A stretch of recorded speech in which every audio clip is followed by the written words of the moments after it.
kutokea hapa nyumbani kwa marehemu Emmanuel Mathias almaarufu kwa jina la MC Pilipili, ambaye amelala usingizi wa umauti.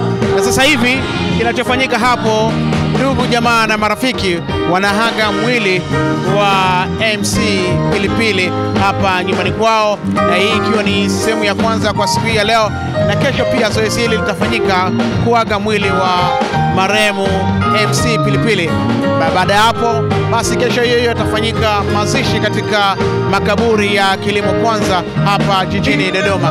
Na kesho watamuaga MC Pilipili kwa wale ambao wamekosa nafasi katika viwanja vya China Mbagali Park hapa jijini Dodoma, ambapo pia viongozi mbalimbali pamoja na wadau wa swala zima la sanaa watahusika vizuri kwa ajili ya kuaga mwili wa MC Pilipili. Mimi ni askari wa On Air Carlos Ngonya. Hii ni video fupi ikionyesha namna ambavyo wakimuaga marehemu MC Pilipili.